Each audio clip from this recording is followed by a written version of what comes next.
வணக்கம் சகோதரிகளே. இந்த சிறப்பு விளக்கு பதிவுக்கு உங்கள அன்போடு வரவேற்கிறேன். ஒரு பெண்ணுக்கு, குறிப்பா ஒரு இல்லரசிக்கு உண்மையான செல்வம்னா என்ன? அது வெறும் மாதாந்திர வருமானம் மட்டும் கிடையாதுங்க.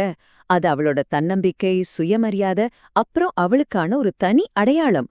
இதை எப்படி சுலபமா அடையலாம் அப்படிங்கறத பத்தி தான் இன்னைக்கு நாம விரிவா பேசப் போறோம். இந்த வரிய கொஞ்சம் கவனிங்க. எனக்கு வேலைக்கு போகணும்னு ஆசைதான். ஆனா குழந்தை இருக்கு. ஒரு பிளவுஸ் தைக்க கூட நான் என் கணவர்கிட்ட பணம் கேட்க வேண்டியிருக்கு. இது எவ்ளோ பெரிய வலி தெரியுமா? வீட்ல இருக்கிற பல தாய்மார்கள் வெளிய சொல்ல முடியாம மனசுக்குள்ளேயே அனுபவிக்கிற ஒரு அமைதியான வலி இது. ஒரு சின்ன தையல் கூலிக்கு கூட கணவரை சார்ந்திருக்க வேண்டிய அந்த சங்கடத்தை உங்களால புரிஞ்சுக்க முடியுது இல்லையா? இப்போ உங்க மனசுல ஒரு பெரிய கேள்வி எழலாம். மாதாந்திர சம்பளம்னு ஒண்ணு இல்லாமலேயே வீட்ல இருக்கிற ஒரு இல்லரசியால உண்மையாவே ஒரு லட்சாதிபதியா மாற முடியுமா? சரி, வாங்க, இது எப்படி 100% சாத்தியம்னு இந்த தொகுப்புல ஒன்னொன்னா பாப்போம். முதல் பகுதி, இரு தோழிகளின் கதை. கவிதா மற்றும் ரம்யா. இவங்க 2 பேரோட கதையை சொல்றேன் கேளுங்க. ஒரு பக்கம் கவிதா. கையில கிடைக்கிற பணத்தை எந்த திட்டமும் இல்லாம புத்தம் புது பட்டு புடவைகளா வாங்கி குவிக்கிறவங்க. ஆனா அவசரத்துக்குன்னு பார்த்தா கையில காசு இருக்காது. இன்னொரு பக்கம் ரம்யா. இவங்க அன்றாட வீட்டு செலவுகள்ல மிச்சமாகிற 5-10 ரூபாய கூட யாருக்கும் தெரியாம சிறுக சிறுக சேமிச்சு எதிர்காலத்துக்காக எப்பவுமே தயாரா இருக்கிறவங்க. திடீர்னு ஒரு நாள் எதிர்பாராத விதமா கவிதாவோட கணவருக்கு ஒரு விபத்து நடக்குது. உடனே 50,000 ரூபாய் தேவைப்படுது. ஏடிஎம்ல பணம் இல்ல, பேங்க் மூடி இருக்கு. பதறி போய் வீட்ல பீரோவை திறந்தா ஆயிரக்கணக்கில் கொடுத்து வாங்கின பட்டு புடவைகள் தான் அடுக்கடுத்தா இருக்கே தவிர அவசரத்துக்கு உதவ 1 ரூபா கூட ரொக்கப்படம் இல்ல. கவிதா அப்படியே திகைச்சு போய் எந்த உதவியும் இல்லாம நிக்கறாங்க. அந்த இக்கட்டான நேரத்துல ரம்யாவோட அந்த சின்ன சின்ன சேமிப்பு தான் எல்லாரையும் காப்பாத்துது. ரம்யா தான் சேர்த்து வச்சிருந்த அந்த சிறுவாட்டு பணத்தை கொடுத்து கவிதாவோட குடும்பத்தை காப்பாத்துறாங்க. பாத்தீங்களா, பேங்க் சர்வர்கள் கூட சில சமயம் வேலை செய்யாம போகலாம்.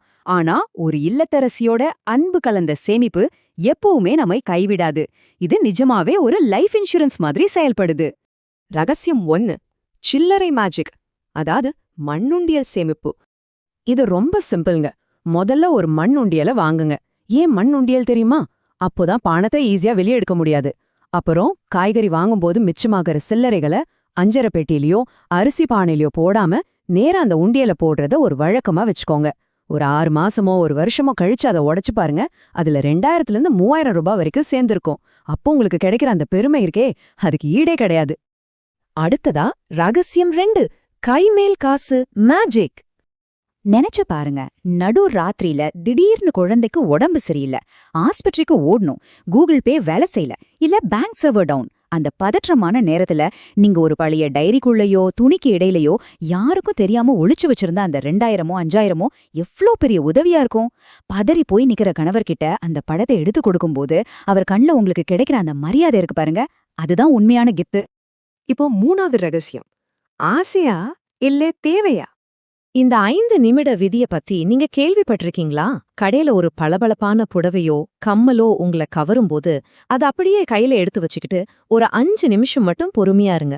இந்த 500 ரூபாய செலவு செய்யலன்னா என் வாழ்க்கை நின்றுமா, இது எனக்கு நிஜமாவே தேவையா அப்படின்னு உங்களையே கேட்டுக்கோங்க. முக்காவாசி நேரம் இல்ல, இது வெறும் ஆசைதான்னு உங்க மனசே சொல்லிடும். அந்த பணம் அப்படியே உங்க சேமிப்புக்கு போயிடும்.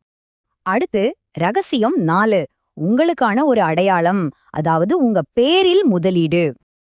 ஆர்டி, அதாவது ரெக்கரிங் டெபாசிட். போஸ்ட் ஆஃபீஸ்லயோ பேங்க்லயோ மாசம் வெறும் 500 ரூபாய் கட்டுறது ஒரு சாதாரண விஷயம் கிடையாதுங்க. அது அன்றாட வீட்டு பட்ஜெட்டை தாண்டி உங்களுக்கான ஒரு தனிப்பட்ட செல்வத்தையும் அடையாளத்தையும் உருவாக்குற ஒரு மிகப்பெரிய ஆயுதம். உங்க சொந்த பேரை கொண்ட ஒரு பாஸ்புக்க கையில வச்சிருக்கிறது உங்களை ஒரு ராஜகுமாரிய போல உணர வைக்கும். இது எவ்வளவு ஆழமான உண்மை தெரியுமா?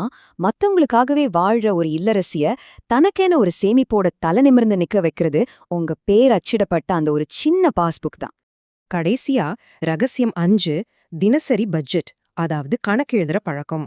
பால், காய்கறிகள், ஸ்நாக்ஸ்னு அன்றைக்கே ஆகிற செலவுகளை நைட் தூங்குறதுக்கு முன்னாடி ஒரு 2 நிமிஷம் ஒதுக்கி ஒரு நோட்ல எழுதி பழகுங்க. இப்படி தொடர்ந்து எழுதுறதுனால மாச கடைசியில கண்ணுக்கே தெரியாம ஒரு 10,000 ரூபாய் ஆவியாக போறத உங்களால ஈஸியா தடுக்க முடியும். இப்படி எழுதும்போதுதான், அடடா தேவையில்லாம செலவு பண்ணிட்டோமே நமக்கே உரைக்கும். அடுத்த நாள் கண்டிப்பா அந்த தப்ப நம்ம செய்ய மாட்டோம். இதெல்லாம் வச்சு பார்க்கும்போது ஒரு விஷயம் ரொம்ப தெளிவா புரியுது. நீங்க தான் உங்க வீட்டோட உண்மையான நிதி மந்திரியும் மேலாளரும். முழு வீட்டு பொருளாதாரத்தையும் உங்க விரல் நுனில கணக்கா வச்சிருக்கிறது உங்கள ஒரு பெரிய கார்ப்பரேட் மேலாளருக்கு நிகரா உயர்த்துது.